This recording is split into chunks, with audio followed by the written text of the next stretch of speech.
안녕하세요. 평안하셨습니까? 예. 새해 지난 지가 지금 11일째인데요.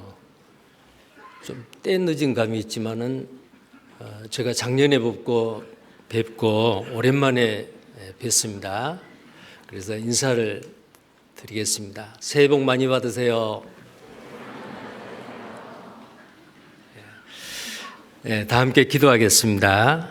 긍휼에 풍성하신 하나님 아버지, 죄와 허물로 죽은 우리를 그 큰 사랑으로, 십자가의 사랑으로 우리를 살려주시고 이 땅에서 하늘의 소망을 두고 주님이 우리에게 약속하신 영원한 기업을 바라보며 살게 해주신 것 감사합니다.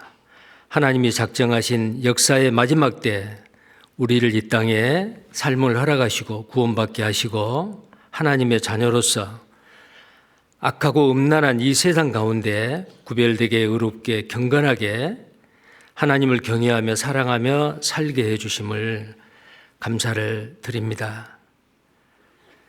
내가 속히 오리니 각 사람의 행한 대로 갚아주리라. 주님 오실 날이 너무나도 가까운 이때에 우리가 깨어 근신하여 기도하게 하시고 하나님이 기뻐하시고 하나님께 영광을 드리는 그 귀한 일들을 기쁨으로 감사함으로 자원함으로 충성된 일꾼으로서 충성스럽게 행할 수 있도록 하나님께서 도와주시기를 원합니다. 우리가 지난 동계수련회 때 또 연초에 하나님 앞에 소원하고 계획하고 또 약속했던 것들 지금까지 잘 이루어지고 있음을 감사를 드립니다. 정말 금년 한 해 내 삶의 마지막 해라는 생각으로 더 열심히 충성스럽게 주님을 사랑하며 주님을 섬기는 우리가 되게 도와주시기를 원합니다. 자, 우리는 구원을 받아 천국의 소망을 가지고 있지만 아직도 이 땅에서 왜 사는지 어디로 가는지 삶의 의미와 목적을 알지 못하고 하나님 앞에 이뤄진 영혼들이 많습니다. 이제 금년에 많은 사람을 하나님 앞에 인도해서 구원받게 하시고 교제 가운데 세우게 하시고 풍성한 열매로 아버지께 영광을 드리는 귀한 한 해가 될 수 있도록 하나님 도와주시고 말씀 가운데 우리를 돌아보며 위에서 부르신 부름의 상급을 향해 예수 그리스도를 푯대로 삼아 날마다 힘차게 십자가로 날마다 승리하는 우리 모두가 되기를 원합니다. 오늘 주일을 맞이해서 또 함께 이렇게 모였습니다.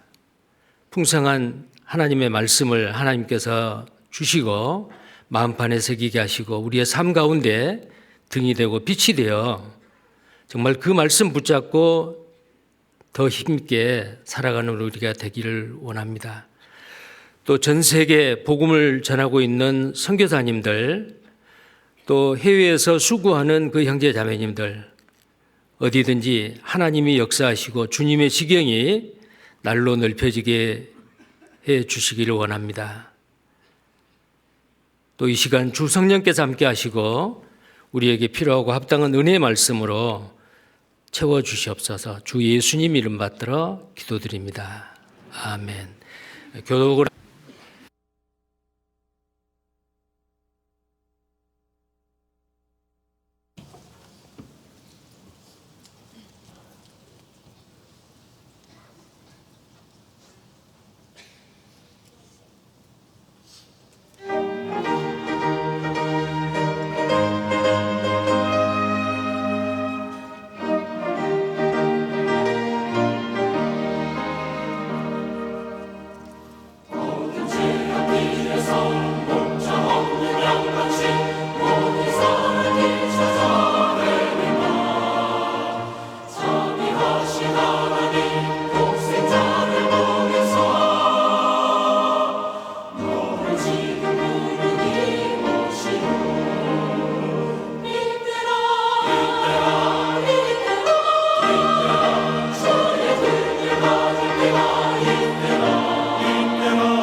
네, 찬양 대단히 감사합니다.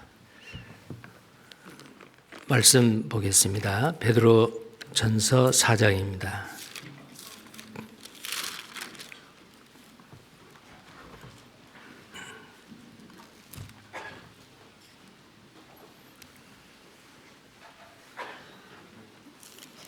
베드로전서 4장 7절부터 보겠습니다. 7절부터 11절까지 제가 봉독하겠습니다. 만물의 마지막이 가까웠으니 그러므로 너희는 정신을 차리고 근신하여 기도하라. 무엇보다도 열심으로 서로 사랑할지니 사랑은 허다한 죄를 덮느니라. 서로 대접하기를 원망 없이 하고 각각 은사를 받은 대로 하나님의 각양 은혜를 맡은 선한 청지기 같이 서로 봉사하라. 만일 누가 말하려면 하나님의 말씀을 하는 것 같이 하고 누가 봉사하려면 하나님의 공급하시는 힘으로 하는 것 같이 하라. 이는 범사에 예수 그리스도로 말미암아 하나님이 영광을 받으시게 하려 함이니 그에게 영광과 권능이 세세에 무궁토록 있느니라. 아멘. 지난 한 주간 월요일부터 오늘까지 이호환 목사님께서는 광주교회 성경 강연회에 말씀을 전하고 계십니다. 물론 이 시간도 광주교회에서 마지막 말씀을 전하시고 계십니다. 이번에 광주교회 많은 분들이 새로운 영혼들이 참석해서 말씀을 잘 듣고 있습니다. 어제 그제 두 번에 걸쳐서 복음의 말씀이 증거가 되었습니다. 많은 사람들이 구원을 받은 줄 압니다. 그분들이 끝까지 주님의 몸된 교회 안에 말씀에 굳게 서서 또 그분들을 통해서 새로이 구원받는 그 영혼들을 통해서 또 많은 영혼들이 주님 앞에 인도되고 주님 앞에 풍성한 과실로 아버지께 기쁨과 영광이 되는 귀한 삶을 살 수 있기를 바랍니다. 위에서 기도해 주시기를 바랍니다. 새해 2026년 새해가 밝은 지 벌써 오늘 11일째가 됐습니다. 전도서 3장 1절에 1절부터 8절까지 보면 천하의 범사가 기한이 있고 모든 목적이 이룰 때가 있나니 날 때가 있고 죽을 때가 있으며 심을 때가 있고 심는 것을 뽑을 때가 있다. 계속해서 때에 대해서 말씀을 하고 있습니다. 자, 그 모든 때에 대해서 한마디로 말하면 시작이 있고 끝이 있다라는 겁니다. 11일 전에는 우리는 2025년 작년 마지막 날을 보냈습니다. 또 지금은 금년 연초이지만 마지막을 향해서 달려가고 있습니다. 하나님이 작정하신 인류의 역사도 인류의 역사입니다. 에덴 동산에서 시작을 했지만 언젠가는 하나님의 목적이 이루어지면 이 땅에서의 그 인류의 역사가 마지막이 있습니다. 자, 하나님이 작정한 역사의 마지막일 뿐만 아니고 우리 개인적으로도 마찬가지입니다. 개인의 마지막이 있죠. 이 땅에서의 몇십 년을 살다가 언젠가는 주님이 부르시면 기쁨으로 감사함으로 구원받은 그리스도인은 순종하고 주님 앞에 가야 되잖아요. 자, 그래서 개인적으로 이 땅에서의 마지막도 있습니다. 2025년 작년에 지금과 같이 함께 교제하고 얼굴을 마주보고 이렇게 서로 사랑하고 이 땅에서 하나님의 뜻을 위해서 함께 연합해서 수고했던 형제 자매님들 아마 지금 이 순간에 안 보이신 분들이 계실 거예요. 자, 먼저 주님의 부름을 받고 먼저 주님 앞에 가신 분들입니다. 아마 서울교회도 1년이면은 얼마나 구원받은 그리스도인이 주님의 부르심을 받는지는 모르겠어요. 저희 광주교회 같은 경우는 구원받은 그리스도인으로서 가족 중에서 1년에 상을 당한 것이 약 86회에서 한 90회 정도 납니다. 그러면은 1년이면은 거의 100명 가까운 형제 자매님들이 주님 앞에 가신다라는 것을 알 수가 있습니다. 자, 그런데 주님 앞에 먼저 가신 그분들이 마지막 주님이 부르심에 순종해 갈 때에 어떤 마음을 가졌을까? 내가 꼭 하지 않았어야 되는데 그 일을 했다라고 후회하는 일 있지 않겠어요? 자, 그래서 구원받은 그리스도인은 이 마지막 때를 사는 우리는 평소에 해서는 안 된다라는 것을 늘 마음으로만 생각을 하는데 그게 막상 죽음이 닥쳐왔을 때는 더 절실할 거라고 생각이 됩니다. 자, 그래서 우리는 마지막 때에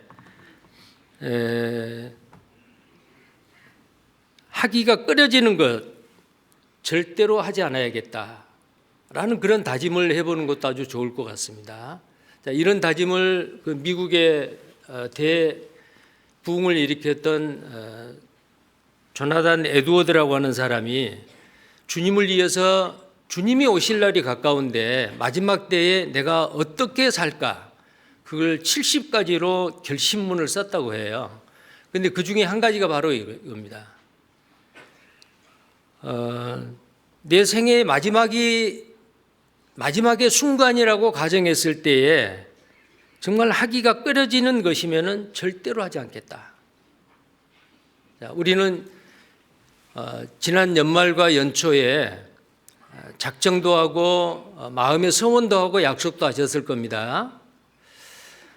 정말 거룩하게 의롭게 경건하게 주님의 뜻을 따라 육신의 정욕대로 살지 아니하고 하나님의 거룩하신 뜻을 쫓아 살아야겠다. 그렇게 아마 결심을 하셨을 거예요. 내가 아직까지 정리하지 못하는 거, 아직 버리지 못하는 거, 주님이 합당하게 생각하지 않는 거, 내 양심에 꺼리낌이 있는 거, 2026년에는 단호히 버리고 주님이 원하시는 그 선을 행하며 살아야겠다라는 결심을 했을 겁니다.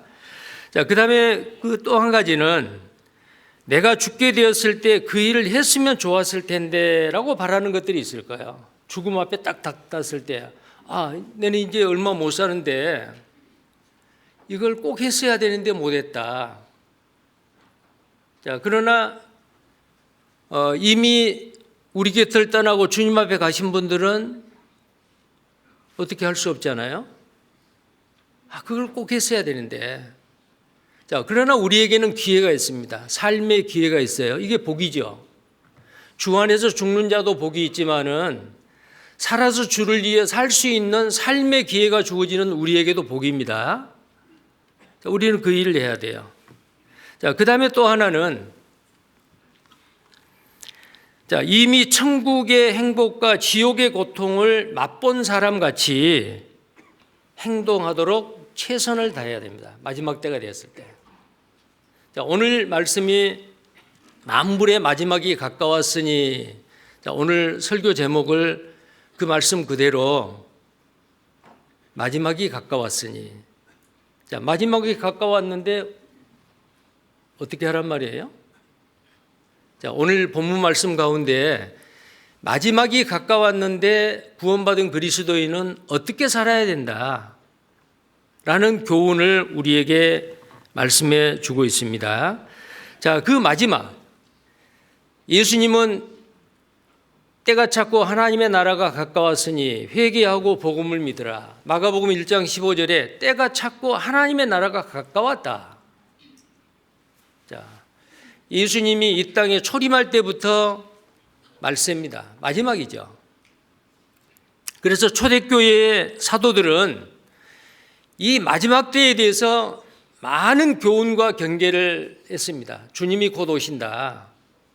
특히 고린도전서 16장 22절에 보면은, 자, 고린도전서 16장 22절을 한번 보시겠습니다.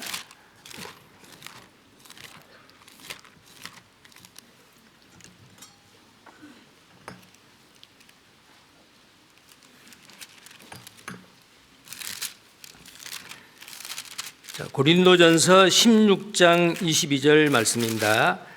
함께 읽겠습니다. 만일 누구든지 주를 사랑하지 아니하거든 저주를 받을지어다. 주께서 임하시느니라. 주님의 재림이 가깝습니다. 인류 역사의 마지막이 가깝습니다. 우리 개인의 마지막도 정말 가깝습니다. 자, 그러니까 어때요? 주님이 곧 임하십니다. 그렇기 때문에 만일 누구든지 주를 사랑하지 않는 자는 저주를 받을지어다. 자, 우리가 이 땅에 살아있는 동안 해야 될 최고의 일이 뭐예요? 그보다 더 귀한 계명이 없다 그랬어요. 그보다 더 나은 계명이 없다. 그게 마가복음 12장 31절, 32절에 보면은 어떤 서기관이 예수님에게 율법 중에서 가장 중요한 율법이 무엇입니까? 자, 예수님이 대답하십니다. 내 마음과 목숨과 뜻과 정성을 다하여 주 너의 하나님을 사랑하라. 첫째는 그거고, 둘째는 내 이웃을 내 몸과 같이 사랑하라. 자, 이보다 더 큰 계명이 없느니라. 가장 큰 계명이다 그 말이에요. 하나님을 사랑하고 이웃을 내 몸과 같이 사랑하는 것. 그래서 오늘 이 본문 말씀 가운데 베드로전서 4장 7절 이하의 말씀 가운데 무엇보다도 열심으로 서로 사랑할지니.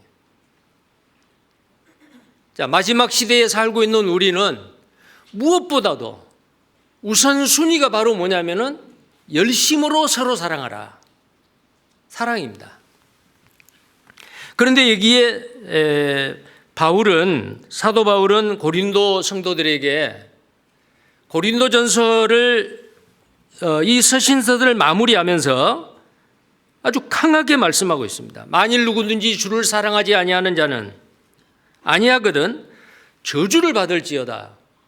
왜 이렇게 사랑해야 되죠? 이유가 있습니다. 왜냐하면 주님이 곧 임하십니다. 자, 주님이 곧 임하십니다라는 이 말을 실제로 신약 성경이 헬라말로 기록이 되어 있잖아요. 근데 이건 아람어입니다. 주님이 곧 오십니다. 주님이 곧 임하십니다. 그래서 헬라말로 기록하지 아니하고 아람어를 그대로 그 아람어로 주님이 곧 임하십니다라는 그게 뭐냐면은 마라나타입니다. 마라나타. 자, 성경에 보면 할렐루야, 여호와 하나님을 찬양하라, 호산나, 우리를 구원하세요. 자, 그런 말은 그냥 아람어로 그대로 원어 그대로 번역을 하지 아니하고 그대로 기록을 합니다. 그래서 이 마라나타라고 하는 이 말도 헬라말로 기록하지 아니하고 아람어로 그대로 기록한 것은 그때 당시에 초대교회의 많은 구원받은 형제 자매님들이 그냥 통용이 됐던 언어이기 때문에, 물론 66권 성경 가운데 이 마라나타라는 이 단어는 여기에 딱 한 번만 기록이 되어 있어요. 마라나타, 주님이 임하십니다. 주께서 임하시느니라. 또 이 말은 어떤 의미가 있냐면은 주여 오시옵소서라는 뜻이에요. 주여 오시옵소서. 이것은 바로 주님의 재림을 간절히 고대하고 사모하는 사람들이 속에서 우러나오는 인사말이에요. 주여 오시옵소서. 똑같은 동일한 그 내용의 말씀이 오늘 교독을 했던 요한계시록 22장에 있습니다. 자, 요한계시록 22장을 다시 한번 보시겠습니다.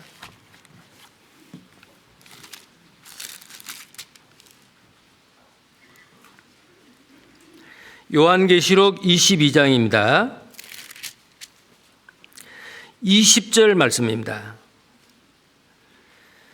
자, 이것들을 증거하신 이가 가라사대 내가 진실로 속히 오리라 하시거늘 아멘 주 예수여 오시옵소서. 내가 진실로 속히 오리라. 자, 그런데 이 요한계시록에는 때가 가깝다, 그리고 예수님께서 내가 속히 오리라, 더디 오신 게 아니고 속히 오리라. 자, 이런 말씀이 많이 있어요. 요한계시록 좀 보겠습니다. 요한계시록 1장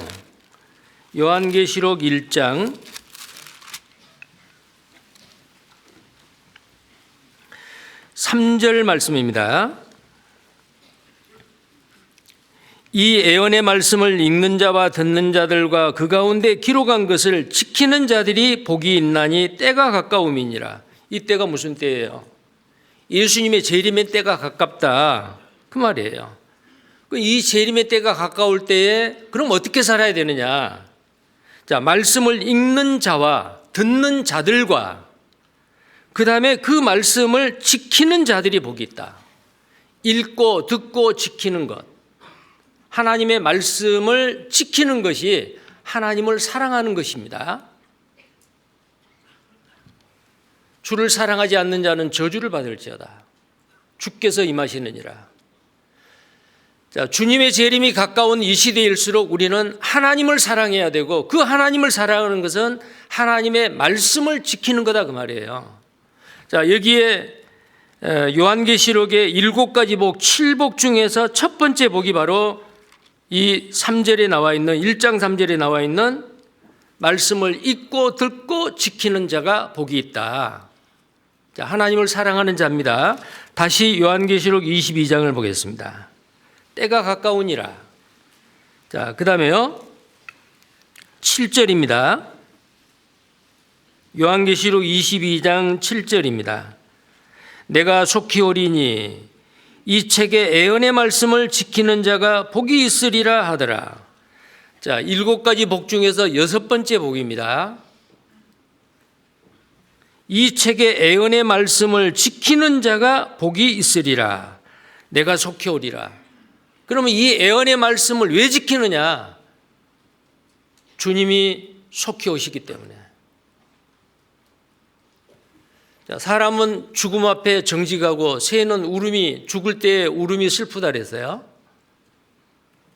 자, 하나님은 정직한 자를 좋아합니다. 우리는 하나님의 말씀은 진리이기 때문에 진리대로 사는 게 정직하게 사는 겁니다.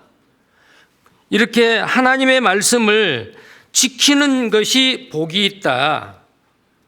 자, 예수님이 재림할 날이 가까운 이때에, 마지막 때에 우리는 다른 어느 때보다도 하나님의 말씀을 지키는 자가 되어야 됩니다. 그 하나님의 말씀을 지키는 자가 바로 하나님을 사랑하는 자들입니다. 자, 그 다음에요. 12절 말씀입니다. 12절입니다. 함께 읽겠습니다. 보라, 내가 속히 오리니 내가 줄 상이 내게 있어 각 사람에게 그의 일한 대로 갚아주리라. 자, 속히 오리니 내가 줄 상이 내게 있어 각 사람이 일한 대로 내가 갚아주리라. 자, 예수님이 오시면은 우리는 누구든지 구원받은 그리스도인은 영광스러운 몸으로 변화돼서 주님 앞에 서야 됩니다. 근데 주님 앞에 섰을 때에 다 같지는 않습니다. 누구든지 그리스도의 심판대 앞에 서리니 각각 선악간에 행한 대로 따라 받으려 함이라. 고린도서 5장 10절에 나와 있는 말씀대로 최후의 심판, 크고 흰 보좌 앞에서는 지옥 가는 심판이 아닙니다. 그리스도의 심판대입니다. 시상대입니다. 구원받고 나서 내가 어떻게 살았느냐, 무엇을 추구하고 살았느냐에 따라서 주님 앞에 갔을 때의 그 영광은 해의 영광, 달의 영광, 별과 별의 영광이 다르듯이 그 영광이 다르다라는 것을 우리는 잊지 않고 기억하고 있어야 됩니다.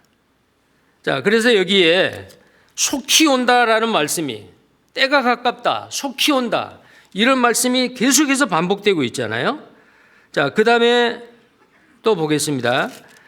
20절 말씀이에요. 방금 보았던 말씀인데요. 이 말씀 다시 같이 한번 읽겠습니다.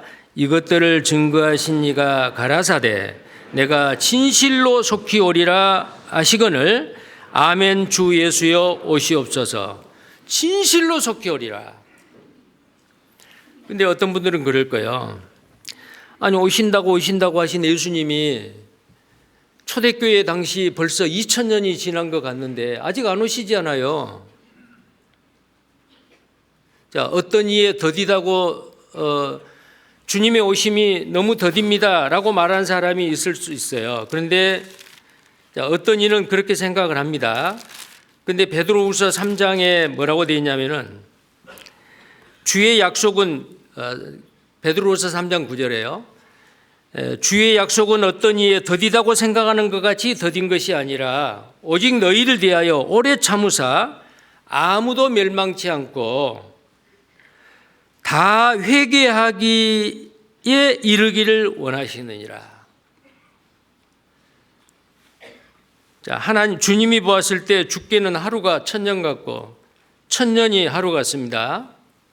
예수님이 AD 33년경 십자가에 죽으시고 부활하시고 승천하셔 가시고 그때 감람산에서 오르실 때 천사를 통해서 예수는 가신 그대로 다시 오시리라. 자, 그런데 아직 2000년이 안 됐습니다. 예수님이 승천하신 지 2000년이 안 됐어요. 주께서 보시기에는 죽게는 하루가 1000년 같고 1000년이 하루 같다고 했는데 주님이 보았을 때는 아직 이틀도 안 지났어요. 자, 왜 하나님은 그렇게 길이 참으시느냐? 한 사람도 멸망치 않고 모든 사람이 다 구원함을 받기 위해서, 물론 그렇다고 하나님은 모든 사람이 구원받기를 원하지만 모든 사람이 다 구원받는 건 아니죠. 좁은 문으로 들어가기를 힘쓰라. 들어가기를 구하여도 들어가지 못할 자가 더 많으니라 라고 말씀하셨잖아요. 자, 그래서 때가 정말 가깝다라는 겁니다. 2000년 전에 초대교회 성도들은 주님이 곧 오십니다. 마라나타, 마라나타. 아마 이런 인사말로 서로를 격려하고 위로하고 그 고난과 핍박 가운데서도 주님이 곧 오시는데 주님이 곧 오시면은 우리의 상황은 역전됩니다. 아마 그렇게 서로 위로했겠죠. 자, 그때보다는 우리가 어때요? 2000년이 더 가까워졌어요. 우리 시대는 정말 주님이 오시기 전에 있을 징조를 다 보고 사는 시대에 살고 있지 않습니까? 우리 시대에 주님이 오십니다. 틀림없이 오십니다. 자, 그러면은 주님이 오실 날이 가까운 이때에 우리는 어떻게 살아야 되느냐? 자, 그래서 오늘 이 본문 말씀 베드로전서 4장을 다시 봅니다.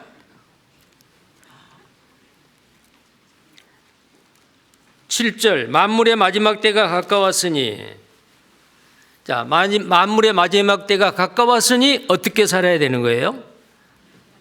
예, 여기 나와 있는 말씀대로 너희는 정신을 차리고 근신하여 기도하라. 먼저는 정신을 차리고 근신하여 기도하라. 베드로전서 5장 8절에 보면은 악한 마귀가 우는 사자와 같이 두루 돌아다니며 삼킬 자를 찾고 있다 그랬어요. 우리는 이 세상에서 자기 자신과 세상과 악한 마귀와의 싸움에서 날마다 십자가로 승리해야 됩니다. 근데 그건 내 의지가 강해서가 아니에요. 이제는 내가 산 것이 아니요 내가 그리스도와 함께 십자가에 못 박혔나니 나는 이미 죽었고 내 안에 그리스도께서 사신 것이라. 내가 육체 가운데 사는 것은 나를 위하여 죽었다가 다시 사신 자를 위하여 믿음으로 말미암아 사는 거예요.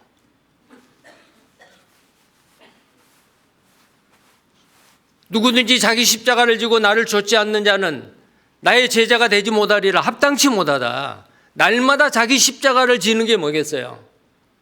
내 의지와 내 고집과 내 죄성과 내 자신을 말씀 앞에 쳐서 복종하고 내 생각에 맞지 않더라도 내가 이해가 되지 않더라도 기다리고 그 말씀에 순종했을 때 그게 바로 십자가를 지고 주님을 쫓는 겁니다. 누가복음 9장 23절에는 날마다 자기 십자가를 지고 나를 쫓을 것이라. 날마다요. 그게 바로 말씀을 지키는 생활, 주님을 사랑하는 생활이죠. 그런데 내가 할 수 있는 것을 기도하지 않지요. 내가 할 수 없는 것, 사람으로는 도저히 할 수 없는 것, 인간의 한계가 분명히 있습니다. 하나님은 인간의 한계의 그 밖의 것을 우리로 하여금 깨닫게 하시고 알게 하시고 행하게 하신 분입니다. 기도가 필요합니다. 자, 그런데 왜 그러면 기도를 해야 되느냐? 이 기도에 대해서 세 가지로 말하고 있는데요. 만물의 마지막이 가까웠으니 기도해야 되고, 정신을 차리고 기도해야 되고, 근신하며 기도해야 된다. 예, 만물의 마지막이 되었으니 주님의 선하신 뜻을 우리는 더 열심히 충성스럽게 행해야 되기 때문에 하나님의 도우심이 없이는, 하나님의 은혜가 아니고는 우리는 할 수 없습니다. 고린도전서 15장 10절에 나의 나된 것은 하나님의 은혜라. 다른 사람보다 더 많이 수고하였으나 내가 하는 것이 아니요 나를 통해서 주님이 한 것이고 주님의 은혜다 라고 바울은 말씀하셨어요. 구원받는 것도 주님의 은혜고, 구원받고 나서 날마다 십자가로 승리하는 것도 주님의 은혜고, 우리는 시시때때로 많은 위기를 당면합니다. 그때마다 내 생명을 지켜주시고 보호하시는 것도 하나님의 은혜고, 나중에 기쁨으로 주님이 부를 때 기쁨으로 감사함으로 순종하고 주님 앞에 가야 되는 것도 그게 바로 주님의 은혜이고, 천국 가서 주님과 아버지를 찬양하고 감사하고 경배하는 그것도 주님의 은혜로 되는 거예요. 내 의지로 되는 게 아니고 내가 잘나서가 되는 게 아니죠. 모든 게 주님의 은혜입니다. 그 기도는 바로 뭐예요? 나는 주님의 은혜로 살겠습니다. 주님의 도우심으로, 주님의 선물로 나는 살겠습니다. 그게 기도입니다. 자, 근데 여기에 정신을 차리고 그랬어요. 정신을 차리고의 반대는 미친 것과 반대예요. 그러다 귀신 들린 그 사람이 밧줄로 묶어놓고 쇠고랑을 묶어놨어도 다 끊어버리고 지나가는 사람을 해를 주고 그랬잖아요. 미쳤어요. 근데 정신을 차리고는 뭐예요? 미친 것과는 반대예요. 자, 정신 빠진 사람처럼 중언부언하지 말고 정신 차리고 열심히 기도하고 신앙생활을 뜨겁게 하라는 겁니다. 기도는 해도 되고 안 해도 되는 게 아니에요. 주님의 명령입니다. 그 다음에는 근신하며 기도하라 그랬어요. 근신한다 그 말은 자기를 컨트롤하는 거 자제하는 거예요. 술 먹은 사람은, 술 취한 사람은 자제력이 없죠. 그래서 이 근신한다라는 이 원어가 술 취하다라는 말의 반대입니다. 스스로 자기를 조절하라는 거죠. 기도하라는 것은 명령이나 권면이 아닙니다.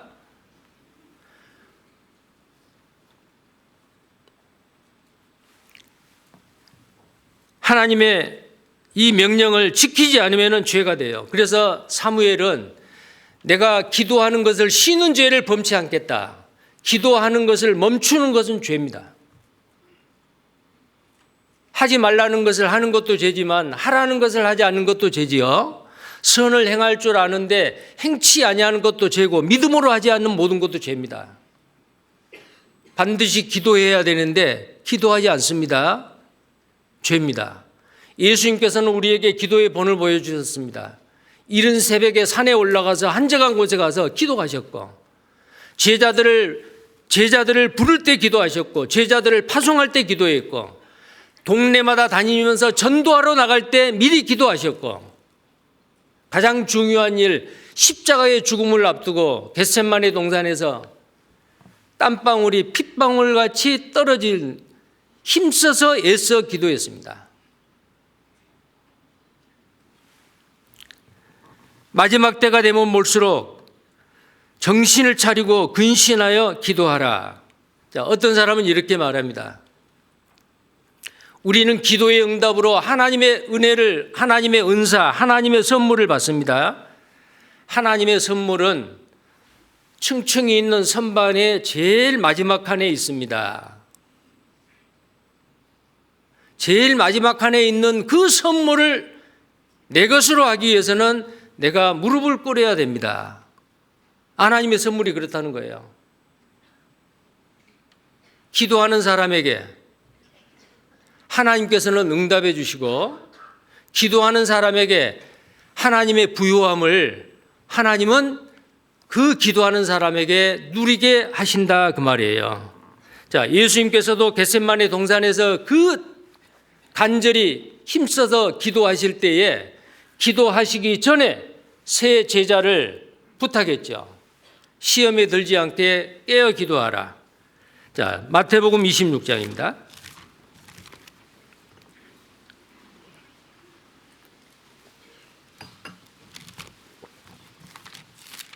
마태복음 26장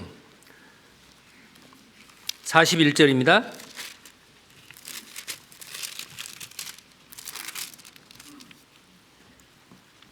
함께 읽겠습니다. 시험에 들지 않게 깨어있어 기도하라. 마음에는 원이로되 육신이 약하도다 하시고. 예.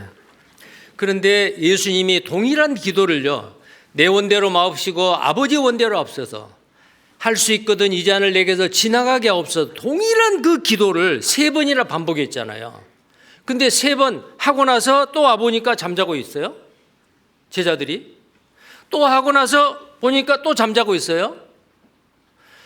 자, 사도 베드로가 예수님이 십자가에 매달리기 전에 나는 절대로 예수님을 부인하지 않겠습니다. 죽는 데까지 따라가겠습니다. 다른 제자들도 또 따라서 그런 말 했죠. 호언장담했죠.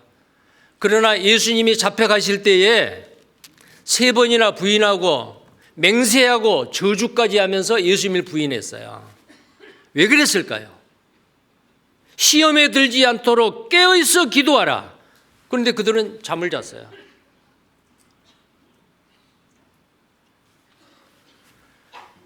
우리는 날마다 주 안에서 승리하며 주님의 선하신 뜻을 열매를 맺으면서 살기 위해서 그것은 내 힘으로 되는 게 아니에요.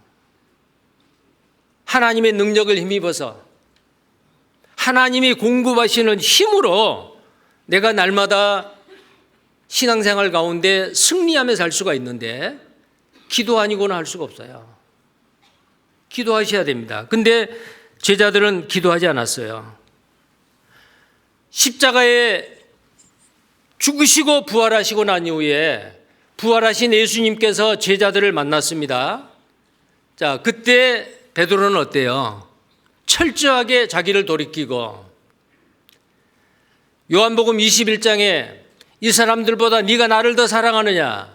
예, 내가 사랑하나이다. 주께서 하시나이다. 내 양을 먹이라, 내 양을 치라. 자, 그렇게 3번이나 주님을 사랑하는 베드로의 그 마음을 확인했습니다. 자, 그리고 베드로 그 비겁한 사도들은 어때요?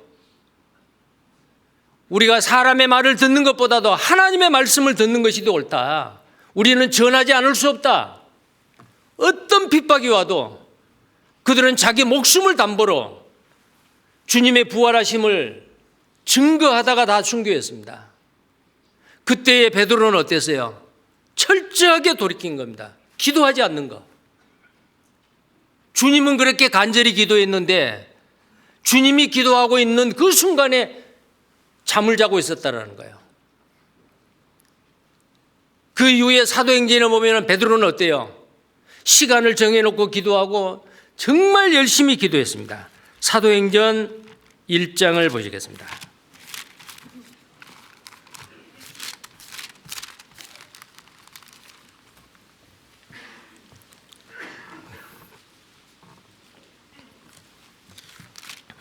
사도행전입니다.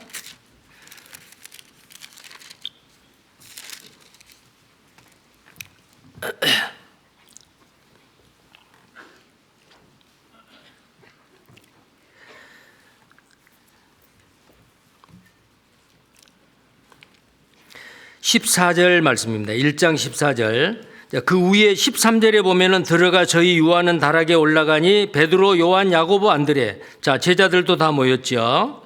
14절에 여자들과 예수의 모친 마리아와 예수의 아우들로 더불어 마음을 같이하여 전혀 기도에 힘쓰니라.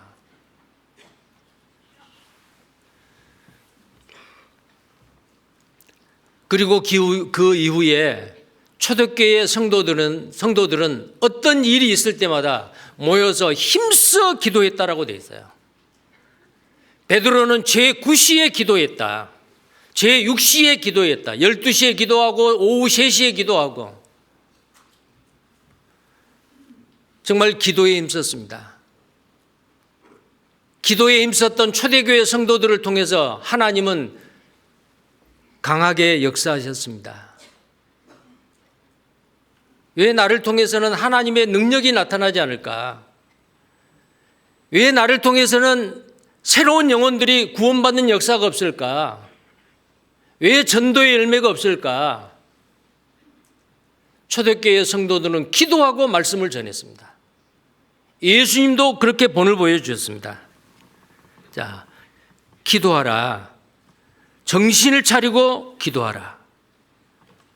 자, 골로새서 4장 2절입니다. 골로새서 4장 2절.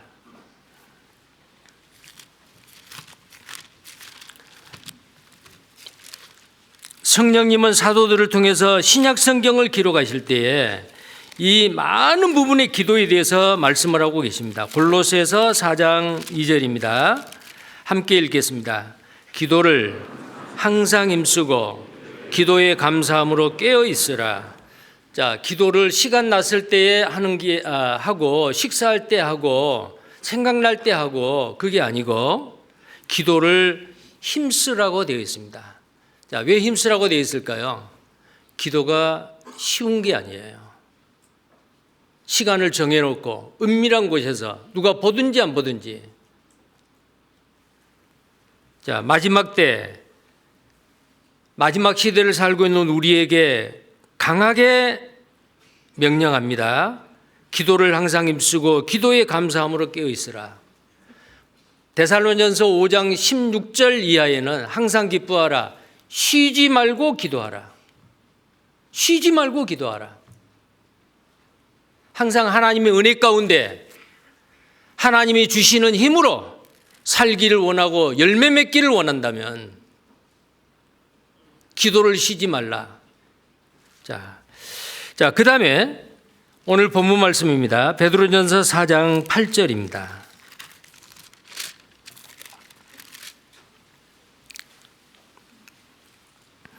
베드로전서 4장 8절입니다.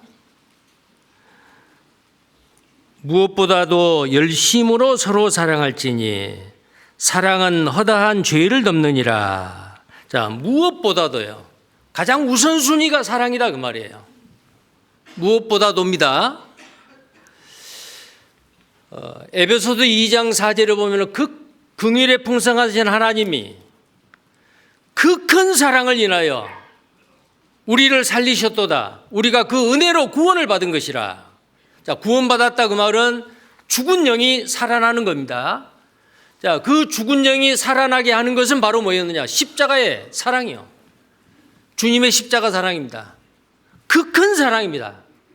그 큰 사랑. 그러면 그 큰 사랑보다 더 큰 사랑이 있느냐? 없어요. 무슨 사랑이죠? 나 같은 죄인을 위해서 십자가에 죽어주시는 그 주님이 십자가에 피 흘려 죽으시는 그 사랑보다 더 큰 사랑이 없다 그 말이요. 요한복음 15장 13절입니다. 요한복음 15장.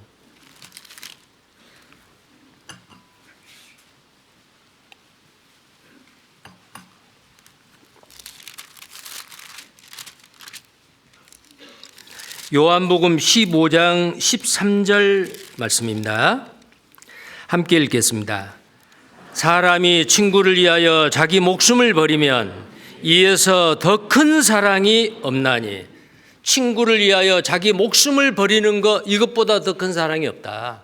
예수님이 나의 친구로 이 땅에 오셔서 나를 친구 삼아 주시고 나를 대신해서 십자가에 죽어주시는 이 사랑보다 더 큰 사랑은 이 세상에 없다 그 말이요. 십자가의 사랑입니다. 그 큰 사랑은 지식의 한계를, 지식을 초월하는 사랑이요. 자, 우리는 어떤 일을 하면서 예상이 되죠. 그 사람이 그 다음에 어떤 행동을 하겠다? 만약에 서로 사랑하는 부부 간에도, 사랑하는 사람들 간에도, 상대방이 저러면은 그 다음에 저 사람이 어떤 반응을 일으킬 건데, 그것은 지식의 한계 안에서 하는 사랑이요. 자, 사람은 어때요? 내 마음에 들고 나에게 친절하고 나에게 유익을 주면 어때요? 나도 친절하고 웃고 호의를 베풀지요. 근데 나에게 손해를 주고 내 자존심을 상하게 하고 나를 무시하고 그러면 어때요? 그 다음 반응이 예상이 되지요. 자, 어떤 아이가 우리 엄마 아빠는 정말 사랑해요. 그런데 이럴 때는 사랑하고요. 이럴 때는 싸워요. 근데 내가 보면은 예상이 돼요. 근데 엄마가 아빠가 무슨 말을 해요? 그 다음에는 무슨 행동을 할 건데? 상대방이 만약에 엄마 아빠가 정말 사랑하는 부부간에 금술이 좋은 사람인데도 그 아이들이 쭉 지켜 살아오는 가운데 엄마가 무슨 말을 하고 무슨 행동을 하고 아빠가 무슨 말을 하고 무슨 행동을 하면 그 다음에 엄마 아빠의 반응이 어떨까라는 것을 예상을 합니다. 틀림없어요. 그것은 지식의 한계 안에 있는 사랑이에요. 지식에 넘치는 사랑이 아니에요. 근데 그리스도의 사랑은 어때요? 원수까지도 사랑해요. 우리가 연약할 때, 우리가 죄인 되었을 때, 우리가 하나님과 원수 되었을 때에 그리스도 예수께서 우리를 대신해서 십자가에 죽어주시는 사랑 말이요. 그보다 더 큰 사랑이 있어요? 사람은요, 얼마나 한계가 분명하냐면요, 사람의 사랑은 영원하지 않습니다. 자, 두 사람이 사랑한다고 결혼하고 살았어요. 몇 년짜리예요? 100년 가요? 100년 안 되죠. 결혼하고 배우자가 죽는, 자, 이 세상에서의 삶으로 이 세상에서 만약에 죽게 되면은 그 사랑은 끝나요. 근데 주님의 사랑은 영원한 사랑이요. 끝이 없어요. 그리고 우리는 내가 좋아하는 사람 사랑해요. 내가 싫어하는 사람은 외면해요. 무관심해요. 그 범위가 좁아요. 근데 그리스도의 사랑은요, 넓어요. 자, 그래서 에베소서 3장을 한번 보시겠습니다. 에베소서 3장. 자, 우리가 서로 사랑하라. 열심히, 무엇보다도. 자, 에베소서 3장입니다.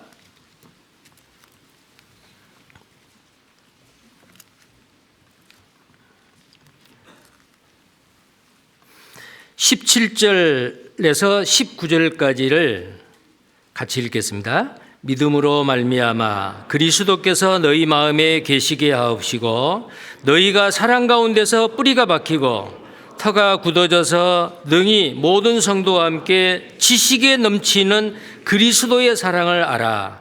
그 넓이와 길이와 높이와 깊이가 어떠함을 깨달아. 하나님의 모든 충만하신 것으로 너희에게 충만하시기를 구하노라. 자, 이 사랑은 지식에 넘치는 그리스도의 사랑이에요. 십자가의 사랑. 이보다 더 큰 사랑이 없다. 자, 근데 우리는 그리스도의 사랑을, 주님의 사랑을 내가 아는 것만큼 내 신앙의 상태가 달라져요.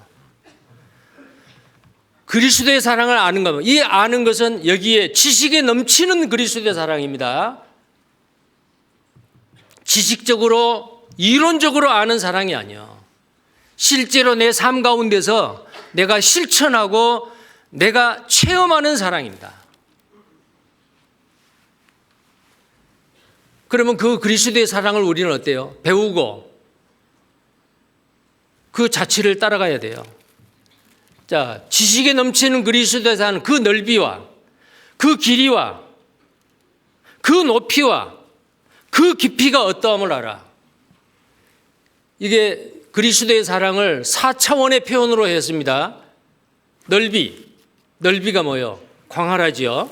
광활한 넓이에요. 좋아하는 사람, 싫어하는 사람, 사람은 학연, 지연, 아니면 경제적인 정도, 교육 수준, 자기의 취향에 따라서 사랑의 대상이 한계가 있어요. 근데 그리스도의 사랑은 어때요? 남자나 여자나 유대인이나 헬라인이나 이방인이나 천한 자나 귀한 자나 부자나 가난한 자나 건강한 자나 병약한 자나 선한 사람이나 악한 사람이나 차별이 없어요. 광대무변한 우주를 만드신 하나님, 그 하나님의 사랑도 그 넓이가 광대해요. 우리는 이 사랑, 그리스도의 사랑을 받은 사람들이요. 우리는 다른 사람을 차별해서는 안 됩니다. 우리가 선택해서 사랑의 대상으로 삼아서 안 됩니다. 만약에 그리스도의 사랑이 선택적인 사랑이고 어떤 한계가 있는 사랑이라면은 나 같은 사람이 어떻게 구원받았겠어요? 사도 바울은 믿보다 모든 사람이 받을 만한 이 말이요. 그리스도 예수께서 죄인을 구원하시려고 세상에 임하셨도다. 나는 죄인이었는데 어떤 죄인이었느냐? 나는 죄인 중에 괴수였다 그 말이요. 죄인 중에 괴수가 구원을 받았는데 누가 구원을 못 받아요? 나 같은 사람을 하나님이 구원하신 것은 그 그리스도의 그 사랑의 넓이 때문에 그렇습니다. 한계가 없어요. 그래서 이 세상에 구원 못 받을 사람 한 사람도 없어요. 죄가 많아서, 부족해서 구원 못 받을 사람 없단 말이에요. 자, 그 다음에 길입니다. 자, 동과 서, 이 길이는 끝이 없어요. 영원히요. 요한복음 13장 1절에 유월절이 가까워옵니다. 그때 예수님께서 자기 사람을 사랑하시되, 자, 끝까지 사랑한다라고 말하고 있어요. 자, 요한복음 13장 1절입니다.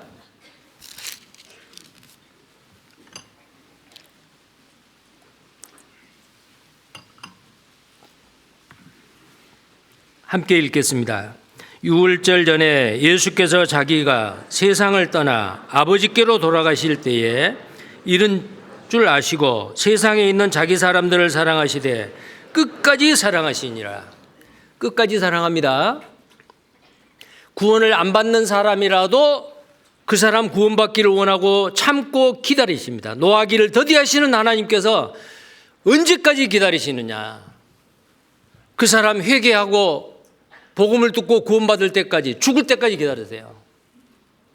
그리고 한 번 구원받은 사람은 어때요? 연약해서 죄를 짓고 실수하고 살지라도 한 번 하나님의 자녀로 구원받은 사람은 끝까지 사랑합니다. 끝까지 관심을 갖습니다. 하나님의 사랑은 영원한 사랑, 무궁한 사랑입니다. 자, 그런데 우리는 어때요? 처음에는 사랑하고 모든 것을 다 내줄 것 같는데 나중에 자기 마음에 안 맞으면 토라져서 돌아서죠. 특히 그 여자분들이 좋으면은 화장실도 같이 간다더라고요. 근데 점심때가 됐어요. 뭔 일 때문에 말다툼이 있어요. 탁 토라져서 화장실도 같이 안 가고요. 이제 완전히 등 돌리는 거예요. 어떤 사람은 정말 100년을 약속을 한 신혼 부부가 허니문 신혼여행을 갔습니다. 근데 무슨 일로 의견 다툼으로 다퉜어요. 그래서 헤어져서 비행기 따로 타고 와요. 이혼한 사람도 있어요. 인간의 사랑은 길지를 못해요. 아무리 길어도 죽음으로 끝나요. 근데 하나님의 사랑은 이 땅에서의 사랑뿐만 아니고 영원한 사랑이에요. 그게 바로 지식에 넘치는 그리스도의 사랑의 길입니다. 영원한 거예요. 지속적으로 여기 13장 1절에 나와 있는 말씀대로 자기 사람들을 사랑하시되 끝까지 사랑하시니라. 천국에 가서도 영원히 사랑합니다. 우리는 그 영원한 사랑, 무궁한 사랑을 받은 사람들이에요. 그럼 어떻게 해야 돼요? 우리가 받은 그 사랑을 이 땅에 살면서 행해야 되고, 천국에 가기 전에 이 땅에서 천국의 생활을 경험을 해야 돼요. 하나님의 나라는 여기 있다 저기 있다 할 것이 아니요 너희 속에 있느니라. 누가복음 17장에 보면 그런 말씀이 있죠. 로마서에는 하나님의 나라는 먹고 마시는 것이 아니요 의와 평강과 희락이라. 기쁨이요. 우리가 이 땅에 사는 동안 천국을 누리고 천국을 경험하고 천국에 가야지요. 천국에 가면 어때요? 미움은 없어요. 서로가 서로를 존중하고 사랑합니다. 그러면 천국에 가서 그렇게 살 사람들이 이 땅에서는 어때요? 아무리 잘못 있고 허물이 있어도 뉘우치고 회개하면 용서하고 그 허물을 덮어주고 그래야 되는데, 마치 이 땅에서 나에게 큰 손해를 끼치고 힘들게 하는 사람으로 원수로 만약에 등을 지고 그런 가운데서 구원받은 그리스도인이 살다가 천국 가면은 어떻게 되겠어요? 마지막이 가까우면요, 우리는 하나님과 나와의 관계를 돌아봅니다. 내 살 날이 얼마 안 남았는데, 마지막이 가까운데 하나님과 나의 관계가 지금 정상적인 관계냐, 기쁨의 관계냐, 교제에 문제가 있느냐. 그래서 자기를 돌아봐요. 하나님은 죄를 싫어하기 때문에 숨겨진 죄가 있다든지 습관적인 죄를 짓는다, 거룩하지 못하다, 깨끗이 못하다 그러면은 이러면 안 되는데, 주님 앞에 가면 안 되는데, 하나님과의 관계를 재정립해요. 또 하나는 뭐예요? 사람과 사람과의 관계예요. 내가 주님 앞에 갈 날이 얼마 안 남았는데 내가 그 사람하고 사이가 안 좋고 대척하고 등 돌리고 그렇게 살 필요가 없지. 내가 먼저 손을 뻗어야지. 내가 먼저 화해하고 용서를 구해야지. 그리고 내가 그 사람의 허물을 용서해 줘야지. 그게 사랑이요. 무엇보다도 가장 우선적인 게 바로 마지막 때가 되면은 무엇보다도 너희는 열심으로 사랑할지니라. 베드로전서 다시 본문을 봅니다. 그 다음에요. 아까 좀 더요. 아까 그 에베소서 3장 17절에서 19절까지 하나님의 사랑 4차원의 표현으로 하는 그 넓이와 길이와 그 다음에 뭐예요? 높이지요. 낮고 천한 우리를 하나님의 보좌까지 끌어올리는 그 높은 사랑 말이에요. 우리는 그리스도의 사랑을 받음으로 가장 고상한 자가 됐어요. 천한 자가 아니에요. 하나님의 자녀예요. 우리를 끌어올리기 위해서 부요함을 버리고 스스로 가난해져서 우리를 천국까지 끌어올리는 그 사랑 말입니다. 그리고 그 깊이가 뭐예요? 우리가 지옥 갈 수밖에 없는 저 낮은 밑바닥에 있을 때 예수님께서 그 낮은 자리까지 음부까지 내려오셔서 우리 죄를 담당하시고 우리를 사랑해 주셨습니다. 그리고 사람마다 이 마음속에 어떤 의료기구로 가지고도 이 몸 안에 있는 병을 이렇게 사진을 찍고 아니면은 내시경으로 수술도 하고 그러잖아요. 그러나 이 세상에 어떤 의료기술로도 우리의 심령 저 깊은 곳에 있는 마음의 상처를 어떤 의료기구로 그걸 도려내고 치료를 합니까? 못하죠. 그런데 예수님은 우리의 마음 깊은 곳에 있는 조상 대대로 내려오는 어떤 그 죄의 사슬이라든지 내 마음속에 누군가에게부터 받은 마음의 상처나 가슴의 응어리 빠지질 않아요.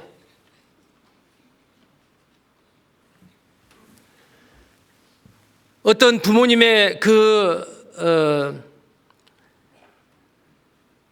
잘못된 부분, 존경스러운 부분이 아니고 나는 저렇게 살면 안 돼. 나는 내가 어른이 되면은 우리 엄마같이 우리 아빠같이 절대로 안 살 거야. 그런데 나도 모르는 사이에 어른이 돼서 결혼을 하면은 아버지 어머니의 그 삶의 모습이 자기에게 그대로 묻어 있어요. 왜요? 상처로 남아 있거든요. 그게 풀리지 않으니까 똑같은 일을 반복을 하는 겁니다. 대물림은 하는 거예요. 그런데 내 마음 깊은 곳에 있는 그 상처, 죄의 흔적, 죄의 상처를 그 깊은 곳에까지 내려오셔서 나를 치유하시는 분이 누구예요? 예수님이에요. 십자가에서 나를 죽기까지 사랑하시는 그 주님이 십자가에서 매달려서 내 죄를 다 담당하시고 회개하고 믿음으로 말미암아 내 속에 오신 예수님, 내 마음의 상처를 깊은 곳에서 치유해 주시는 하나님, 주님이요. 그래서 그리스도의 사랑은 지식에 넘치는 사랑입니다. 우리가 생각하는 예상된 것이 아니에요. 우리가 예상하는 것을 초월하는 그 그리스도의 사랑, 그 넓이와 길이와 깊이와 높이가 어떠함을 알아. 우리는 그 사랑을 받은 사람이잖아요. 그 사랑을 받은 사람이 그 사랑 그대로 행해야 돼요. 무엇보다 먼저 열심으로 서로 사랑할지니. 만약에 이 땅에서 구원을 받았는데 누군가가 풀리지 못하고 갈등과 오해와 다툼과 외면과 그런 가운데 만약에 주님을 만나게 되면 어떻게 될까요? 나는 네 죄를 다 용서했고 네 깊은 곳에 있는 죄의 뿌리까지도 내가 다 해결했고 너를 영원히 사랑하고 너 같은 죄인을 차별하지 아니하고 구원해서 하나님의 자녀로서 천국 갈 수 있게 했는데 너는 왜 내 취향에 맞지 않는다고 그 사람을 거절하고 경계하고 등 돌리느냐? 왜 그 문제 해결하지 못하고 이곳에 왔느냐? 주님 말하시지 않겠어요? 그래서 마지막 때가 가까우면은 주님과 나와의 관계, 사람과 사람과의 관계를 돌아보게 됩니다. 또 하나는요. 주님 오실 날이 가까우면은 내가 구원받고 나서 무엇을 했느냐? 요한복음 15장 8절 9절에 보면은 풍성한 과실로 아버지께 영광을 드린다 그랬어요. 구원받은 그리스도인이 이 땅에 살아있는 목적이 바로 뭐냐면은 먹든지 마시든지 무엇을 하든지 간에 하나님의 영광을 위하여 하라. 자기 영광을 위하는 것은 자기의 육신의 정욕, 자기의 이익을 구하는 거예요. 구원받은 그리스도인은 자기의 유익을 구치 아니하고 다른 사람의 유익을 구하는 겁니다. 그리스도의 심판대 앞에 섰을 때 나를 위해 살았느냐, 하나님의 영광을 위해 살았느냐 분명히 보셔요. 하나님의 영광을 위해 사는 것은 선이고 나의 유익을 위해서만 사는 것은 악이에요. 선악간의 심판을 받게 하려 함이라. 자, 그래서 우리는 마지막 때가 되면은 내가 주님 앞에 가서 어떤 칭찬을 받고 어떤 책망을 받겠느냐? 내가 구원받고 나서 한 일이 무엇이었느냐? 자기가 하는 일에 대해서 생각을 하게 될 겁니다. 가장 중요한 판단은 하나님의 영광을 위해 살았느냐, 그렇지 않았느냐요. 자, 고린도전서 3장을 보겠습니다. 고린도전서 3장.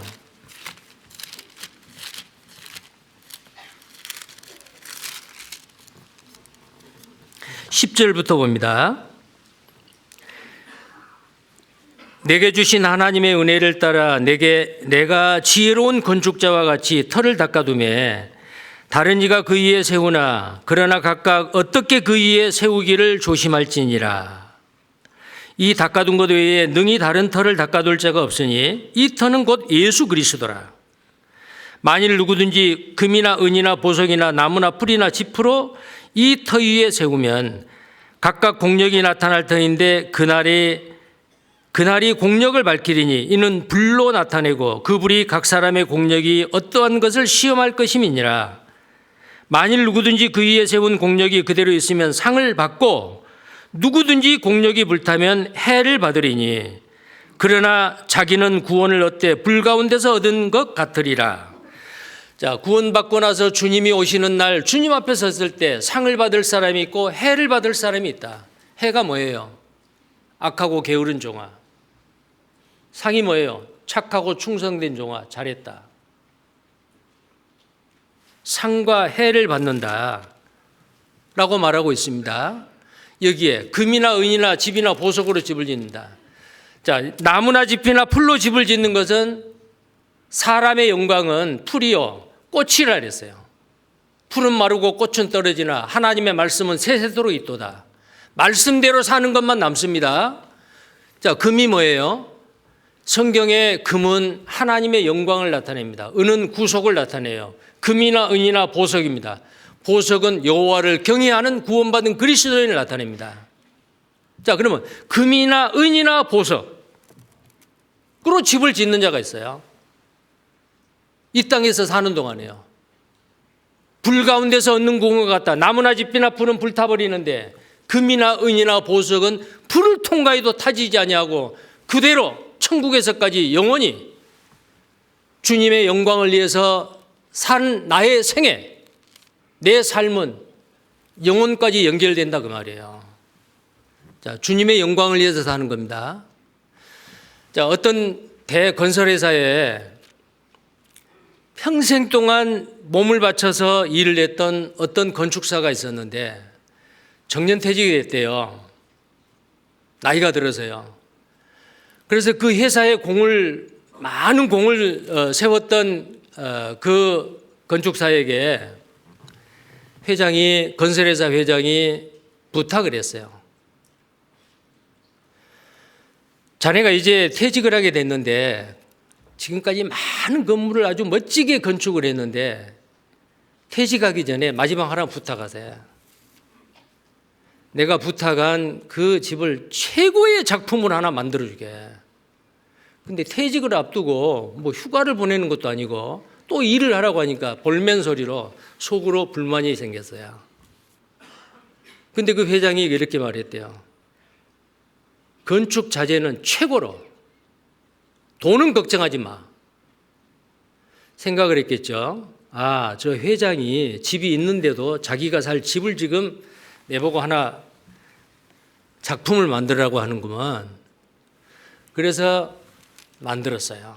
만들었는데 어떻게 만들었냐면은 대강 만들었어요. 자재도 대강, 최고급이 아니고 그냥 이렇게 대강 만들었습니다. 모양만 그럴듯하게 만들어서, 예, 회장님, 제가 이 회사의 마지막 작품으로 만들었습니다. 그런데 그 회장이, 그래, 자네가 우리 회사의 공이 크고 정말 수고했네. 이 집을 자네에게 주겠네 그랬어요. 이제 그 안에 들어가서 살면은 요즘 같은 겨울에 외풍도 심하겠죠. 얼마나 후회하겠어.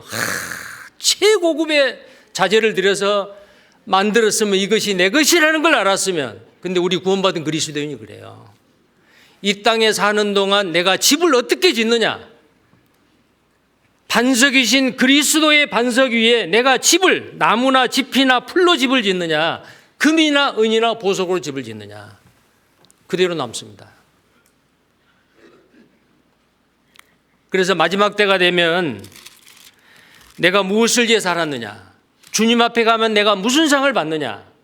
자, 오늘 본문 말씀 마지막으로 보겠습니다. 베드로전서 4장입니다.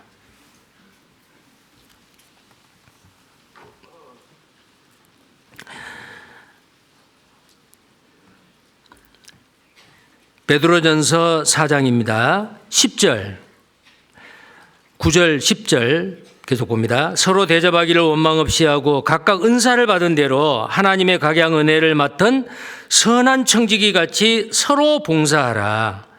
만일 누가 말하려면 하나님의 말씀을 하는 것 같이 하고 누가 봉사하려면 하나님의 공급하시는 힘으로 하는 것 같이 하라. 이는 범사에 예수 그리스도로 말미암아 하나님이 영광을 받으시게 하려 함이니 그에게 영광과 권능이 세세에 무궁토록 있느니라. 아멘. 자, 누가 말하려거든 하나님이 주시는 말씀으로 하는 것 같이 하라. 자, 누구에게 대화를 하든지 말씀을 전하든지 하나님을 대하는 것 같이. 그리고 내가 하는 말이 정말 하나님께 받아서 그 사람에게 유익한 말, 그 사람의 영혼을 살리는 말. 그리고 내가 봉사하려거든 하나님이 주시는 힘으로 하는 것 같이 하라. 내가 잘나서, 내가 능력이 다른 사람보다 뛰어나서, 자, 그러면 어떻게 돼요? 그 영광을 자기에게 돌려요. 내가 이렇게 했어요. 내가 이렇게 했어요. 누군가가 인정하고 칭찬해 주지 않으면은 실망하고, 자, 누가 뭐라든지 간에 주님께 영광 드리는 일을 해야 돼요. 모세는 하나님의 거룩함을 나타내지 않는 무리바 물사건으로 말미암아 가나안 땅에 들어가지를 못했습니다. 물론 율법을 대표한 모세가 가나안 땅에 들어가지 못한 겁니다. 자, 근데 모세의 가장 치명적인 잘못입니다. 하나님의 영광을 드러내지 않았어요. 반석아 물을 내라. 하나님이 말씀하시기를 반석이 물을 내라고 하나님이 말씀하셨다. 물을 내라. 그렇게 돼야 되는데 우리가 너희에게 물을 내랴? 반석에서 물이 나오는 것이 마치 자기 능력으로 나오는 것 같이 자기를 나타냈어요. 나중에 모세는 하나님 앞에 나도 가나안 땅에 들어가게 해주세요. 다시는 이 문제를 가지고 다시는 나를 괴롭히지 말고 거론하지 말라. 너는 못 들어간다. 왜 그랬어요? 하나님의 영광을 가로챘거든요. 사도행전 12장 13절에 보면은 헤롯이라고 하는 사람은 이스라엘 백성들이 아부 발언을 했습니다. 이것은 바로 신의 소리입니다. 하나님께 영광을 돌리지 않으므로 헤롯 왕은 헤롯 안티바스요. 충이 먹어 죽었다라고 되어 있어요. 구원받은 그리스도인은 무슨 일을 하든지 간에 주님의 은혜입니다. 주님의 은혜로 한 겁니다. 주님이 주신 그 은사를 가지고 은혜를 가지고 내가 드린 것뿐입니다. 다윗 시대 때 이스라엘 백성들이 성전을 건축하기 위해서 많은 것을 헌물하고 헌금을 했죠. 주께서 주신 것을 주의 것을 주께 드린 것뿐입니다. 나에게 주는 물질, 나에게 주는 건강, 나에게 주는 시간, 나에게 주는 재능, 이 모든 것이 바로 내 것이 아니고 주님의 것입니다. 주님이 쓰시겠다고 할 때 언제든지 저는 주님께 드리겠습니다. 예루살렘 입성을 하기 위해서 어린 나귀를 타기 위해 예수님께서 길 건너편에 가면 벳바게라고 하는 그 동네에 들렸어요. 멍에 매지 않는 나귀 새끼가 나무에 매여 있을 것이다. 끌고 오너라. 누가 뭐라고 하시든 주께서 쓰시겠다고 하라. 갔어요. 끌고 왔어요. 고삐를 끌고. 주인이 물었습니다. 왜 나무 나귀 새끼를 끌고 가느냐. 분명히 예수님이 시킨 대로 말씀하셔야 될 거예요. 주께서 쓰시겠다고 하더라. 허락했습니다. 그 나귀 새끼를 타고 예루살렘에 입성하고 어린아이들이 종려나무 가지를 가지고 호산나 찬송을 불렀죠. 그게 이미 구약에 멍에 매지 않는 나귀를 타고 왕으로서 입성할 것을, 물론 그림자지요. 재림하실 예수님은 왕 중에 왕으로 오실 것을 미리 보여주는 예표죠. 나의 모든 것은 다 주님의 것입니다. 내 생명도. 그래서 고린도전서 6장 19절에 너희 몸은 하나님이 값주고 산 것이라 너희 몸으로 하나님께 영광을 돌리라. 로마서 10장 31절에 먹든지 마시든지 무엇을 하든지 간에 하나님의 영광을 위하여 하라. 그것만 남습니다. 그게 선입니다. 나를 나타내고 내가 칭찬받고 내가 인정받고 내가 영광받는 일, 거기에 만약에 내 마음을 두게 되면은 그게 바로 악이에요. 선과 악입니다. 그래서 고린도 후서 5장 10절에 누구든지 그리스도의 심판대 앞에 서리니, 자, 그 심판대는 베마 시상대예요. 누구든지 구원받은 그리스도인은 주님 오시는 그날, 마지막 때 주님 오시는 그날 영광스러운 몸으로 변화돼서 주님 앞에 서야 됩니다. 근데 그 주님 앞에 서는 그것이 어디예요? 시상대라니까요. 구원받고 난 이후에 어떻게 살았느냐. 형제 자매들 간에 사람과의 관계에서 어떤 관계를 맺고 살았느냐. 하나님과의 그 관계가 정상적인, 그 교제가 정상적인 관계로 살았느냐. 우리는 마지막 때가 가까울수록 이거 한번 생각해 보셔야 돼요. 하나님과 나와의 관계, 형제 자매들 간의 관계, 사람과의 관계, 그리고 주님 앞에 섰을 때 내가 받을 상, 영광, 면류관. 나에게는 무슨 영광이 있을까? 나는 주님의 영광을 위해서 살지 못했다. 아직 시간이 있습니다. 2026년 우리 구원받은 그리스도인의 삶 가운데 그래, 2026년이라고 하는 이 한 해가 있었기 때문에 그래도 주님 앞에 가서 해를 받지 아니하고 상을 받는 한 해가 됐다. 그런 한 해가 되도록 후회 없이 열심으로 주를 섬기며 사는 우리 모두가 되기를 바랍니다. 기도하겠습니다.